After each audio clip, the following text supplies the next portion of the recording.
भारत की गरीबी हजारों साल की है। हम लोग आपस में चर्चा करते हैं कई बार, जाने अनजाने हम ये कह देते हैं, अरे भारत तो हमेशा से गरीब है। मैं भारत के दो लोगों का नाम लेके कहूंगा। एक व्यक्ति है इस देश में, उसका नाम है पी चिदंबरम।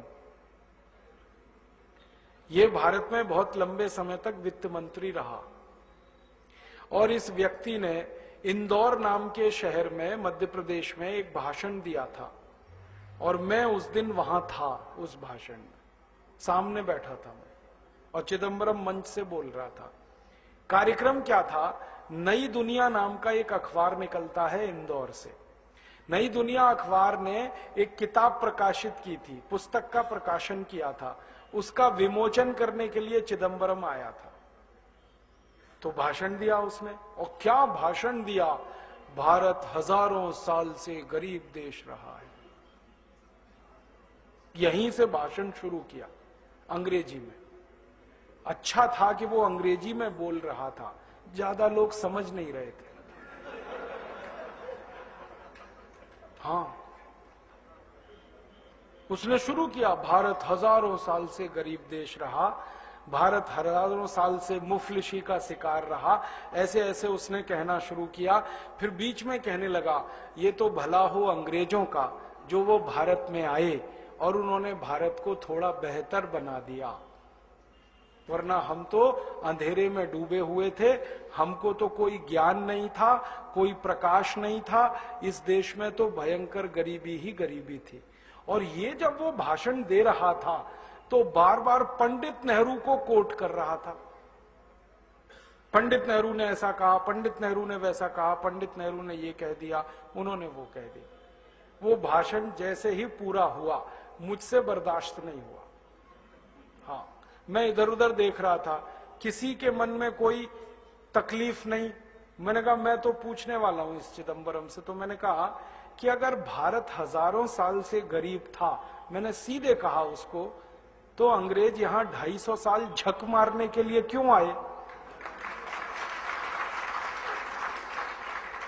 हजारों साल से गरीब देश, गरीबों के यहां कोई 250 साल रहता है आके? गरीबों के तो कोई दर्शन करने नहीं जाता। 250 साल रहना तो कोई सामान्य बात है। 250 साल में 50 पीढ़ियां जवान होकर मर गई अंग्रेजों की, यहां क्यों रहे वो? और भारत अगर हजारों साल से गरीब था तो पुर्तगाली 450 साल झक क्यों मार रहे थे इस देश में? क्यों आए 450 साल पुर्तगाली अपना देश छोड़कर? 1492 में वास्को डी गामा घुस गया इस देश में और निकला नहीं, फिर अंत तक मार मार के निकालना पड़ा गोवा से पुर्तगालियों को। तो 450 पुर्तगाली, 450 साल पुर्तगाली क्यों आए? 250 साल अंग्रेज क्यों रहे? और भारत अगर हजारों साल से गरीब था तो ये मुगल क्यों आए झक मारने के लिए यहां 300 साल? बाबर क्यों आया? उसने सल्तनत क्यों बनाई? गरीबों के देश में जाके कोई राज्य स्थापित करता है क्या? और इतना ही क्यों, मोहम्मद बिन कासिम क्यों आया इस देश में 7वीं शताब्दी में, जब हम हजारों साल से गरीब थे? महमूद गजनवी क्यों आया सोमनाथ का मंदिर लूटने के लिए, जब हम हजारों साल से गरीब थे? तैमूर लंग क्यों आया? नादिर शाह क्यों आया? अहमद शाह अब्दाली क्यों आया, जब हजारों साल से हम गरीब ही थे? तो इनको तो कहीं अमीर देशों में जाना चाहिए था, वो सब यहां क्यों आए? और सिकंदर क्यों आया यहां, अगर हम हजारों साल से ही गरीब थे? तो सिकंदर ने अपने गुरु को यह क्यों कहा कि जब तक भारत विजय नहीं कर लेता तब तक विश्व विजय मेरी नहीं होगी, इसलिए भारत को जीतना बहुत जरूरी है। तो आया यहां पर, और ये तो भारतवासियों का पराक्रम था कि वो भारत को जीत ही नहीं पाया, मार के भगा दिया हमने उसको, रास्ते में मर गया। और आपको तो इतिहास में मालूम है, शक यहां आए, हूण यहां आए, पिंडारी यहां आए। क्यों आए भाई? हम तो गरीब हैं, भुखमरी के शिकार हैं, बेरोजगारी हमारे यहां है, फिर क्यों आए ये सब? तो चिदंबरम चुप हो गया, बोला कुछ नहीं। मैंने कहा उत्तर दे दो, अगर ये हजारों साल से ही गरीब देश है तो कहने लगा नेहरू जी ने कहा। मैंने कहा नेहरू जी से तो पूछ नहीं सकता मैं, क्योंकि वो जिंदा नहीं है। होते जिंदा तो उनसे पूछ लेता कि कहां से मिला ये तुम्हें कि भारत हजारों साल से गरीब है। किसने कह दिया भारत हजारों साल से गरीब है? मैंने कहा तुम नेहरू के मानस पुत्र हो, तुम ही बता दो। और क्या, मानस पुत्र है कि नहीं नेहरू का? मैंने कहा तुम ही बता दो भाई, नेहरू जी से तो क्या पूछ सकता हूं मैं। तो फिर चुप हो गया। ये तो एक बात हुई। ऐसी एक घटना घटित हुई, मनमोहन सिंह जब भारत के वित्त मंत्री बने और थोड़े दिन बाद फिर प्रधानमंत्री बन गए। पहली बार जब ये प्रधानमंत्री बने तो ऑक्सफोर्ड गए थे। अटल जी के बाद इन्हीं का नंबर आया ना, तो ये गए ऑक्सफोर्ड। वहां पर एक सम्मान समारोह हुआ डॉक्टर मनमोहन सिंह का, उसमें इनको डी लिट की उपाधि दी गई। तो सम्मान समारोह में इन्होंने एक भाषण दिया 40 मिनट, वो रिकॉर्डेड है हमारे पास। उसमें उन्होंने यही गाना गाया, भारत हजारों साल से गरीब देश है। ये तो अंग्रेज थे जो भारत में आए और उन्होंने भारत को थोड़ा सभ्य बनाया। हम अंग्रेजों के बहुत आभारी हैं जिन्होंने आकर भारत को तकनीकी सिखाई। हम अंग्रेजों के बहुत आभारी हैं जिन्होंने भारत में विज्ञान लाया। हम अंग्रेजों के बहुत आभारी हैं जिन्होंने भारत में उद्योग लाए। हम अंग्रेज, ये बोला उन्होंने 40 मिनट, 40 मिनट। अगले दिन ये भाषण इंग्लैंड के अखबारों में छपा, तो कई अखबारों ने टिप्पणी लगाई, हेडिंग लगाया कि लगता है भारत अभी भी अंग्रेजों की गुलामी में ही है, क्योंकि भारत का प्रधानमंत्री जो गान गा रहा है यहां आकर, वो एक स्वतंत्र देश के स्वाभिमानी प्रधानमंत्री का गाना नहीं है। ये तो गुलाम देश के गुलाम प्रधानमंत्री का गाना है। और मैंने ये दो नाम इसलिए लिए कि दोनों जिंदा हैं ये। हाँ, दोनों जिंदा। और इनके साथ मेरे दिल की तमन्ना है कि एक बार इनको मंच पे बिठाओ दोनों को, और मैं इनसे शास्त्रार्थ करना चाहता हूं भारत के बारे में। और मैं उनको वो प्रमाण देना चाहता हूं, वो दस्तावेज सौंपना चाहता हूं जो भारत की कहानी कुछ और कहते। तो फिर चुप।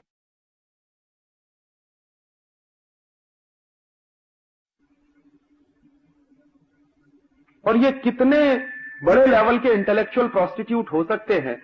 चिदंबरम साहब मनमोहन सिंह से 2 कदम आगे हैं। ये लंदन गए थे, अक्टूबर 96 की बात कह रहा हूं। अक्टूबर 96 में ये लंदन गए थे, वहां प्रेस कॉन्फ्रेंस किया। प्रेस कॉन्फ्रेंस में स्टेटमेंट क्या दिया? प्रेस कॉन्फ्रेंस में स्टेटमेंट दिया कि ईस्ट इंडिया कंपनी और अंग्रेज हिंदुस्तान में 200 साल के लूटने के लिए आए थे। मैं आपको फिर से इनवाइट करने आया हूं कि अगले 200 साल के लिए फिर इस देश में आप लूटने के लिए चले आइए, and there will be a huge reward for you.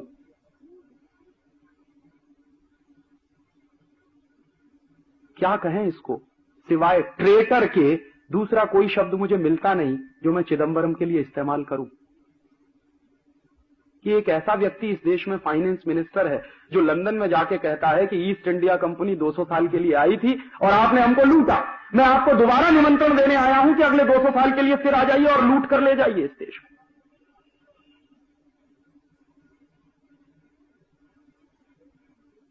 तो ऐसे लोग जब इस देश में फाइनेंस मिनिस्टर बनना शुरू हो जाए, तब तो इस देश का बंटाधारी होने जाए। आप बाजार से कुछ भी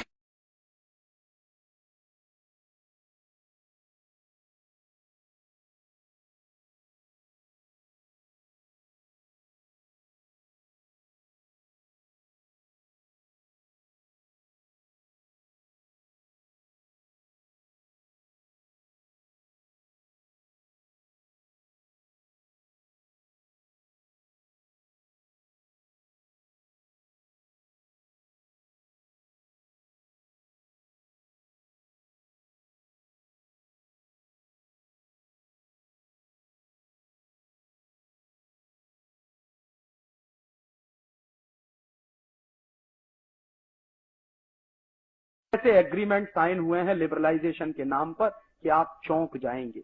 अमेरिका की एक कंपनी है जिसका नाम है पेप्सी कोला। पेप्सी कोला के साथ भारत सरकार ने एक एग्रीमेंट साइन किया है कि हर साल Pepsi cola 10,000 metric ton chemical waste America से लाकर हिंदुस्तान में डंप करेगा। ये है लिबरलाइजेशन, और ये 2 साल से डंप होना शुरू हो गया है। सबसे पहली डंपिंग किया था पेप्सी कोला ने मद्रास के पास एक गांव है, और अब इस साल से पेप्सी कोला डंप कर रहा है उस केमिकल वेस्ट को। केरल में एक जगह है, उसका नाम है वाइपीन। वाइपीन बहुत सुंदर द्वीप है, एक बार मैं गया हूं, इतना खूबसूरत है कि जाने के बाद लौटने का मन नहीं करता। अब उस वाइपीन द्वीप पर अमेरिका से लाया हुआ 10,000 मीट्रिक टन कचरा वेस्ट डंप किया जा रहा है, और ये काम पेप्सी कोला कर रहा है। और ये क्यों हुआ है? क्योंकि लिबरलाइजेशन हो रहा है इस देश में, ग्लोबलाइजेशन। और ऐसे एक नहीं, हंड्रेड्स ऑफ एग्रीमेंट साइन हुए हैं कनेडियन कंपनियों के साथ, ऑस्ट्रेलियन कंपनियों के साथ, अमेरिकन कंपनियों के साथ, न्यूजीलैंड की कंपनियों के साथ, कि वो दुनिया भर के तमाम देशों का। कनाडा की एक कंपनी से तो ये एग्रीमेंट साइन हुआ है जिसको लेके हमने एक पिटीशन फाइल किया। एग्रीमेंट ये है कि कनाडा की कंपनी अपना एटॉमिक वेस्ट लेकर आएगी और हिंदुस्तान में डंप करेगी। ये कंपनी पहले बांग्लादेश के साथ एग्रीमेंट करना चाहती थी। बांग्लादेश की सरकार भी इतनी होशियार है कि जब उनको पता चला कि ये लाने वाले क्या हैं, तो एटॉमिक वेस्ट आएगा, तो उन्होंने कहा नहीं, हम इसको परमिशन नहीं देने वाले। जो एग्रीमेंट बांग्लादेश की सरकार ने नहीं किया, वो एग्रीमेंट हमारी सरकार ने किया कनाडियन कंपनी के साथ। और ऐसे 100 से ज्यादा एग्रीमेंट साइन हुए हैं जिसमें हर साल इस देश में हजारों मीट्रिक टन कचरा आएगा उनके देश का, और इस देश में डंप किया जाएगा। और एक बड़ा ऐतिहासिक दस्तावेज ऐसा ही है मेरे पास। हॉलैंड की एक कंपनी है सीजवॉन वीवी, उसके साथ मनमोहन सिंह ने एक एग्रीमेंट साइन किया था। क्या एग्रीमेंट था? कि हॉलैंड के सुअरों का गोबर 1 करोड़ टन हर साल हिंदुस्तान में लाके डंप किया जाए। ये एग्रीमेंट किया मनमोहन सिंह, और उसके दस्तावेज मेरे पास। क्यों किया है? तर्क क्या था मनमोहन सिंह का? तर्क यह था कि हॉलैंड के सुअरों का जो गोबर है वो क्वालिटी में बहुत अच्छा। क्यों अच्छा है क्वालिटी में? तो वो तर्क दे रहे थे। जब हमने कहा कि ये आपने क्यों किया, तो एक दिन दिल्ली की एक मीटिंग में उन्होंने इस सवाल पर जवाब देते हुए कहा कि हमने इसलिए ये एग्रीमेंट साइन किया कि हॉलैंड के जो सुअरों का गोबर है वो बहुत अच्छा, क्वालिटी में बहुत अच्छा। और दूसरा क्यों अच्छा है? क्योंकि वहां के सुअर सोयाबीन खाते हैं। तो मैंने सवाल पूछा उनसे उस मीटिंग में कि ये सोयाबीन जाता कहां से? कि हमारे देश से जाता है।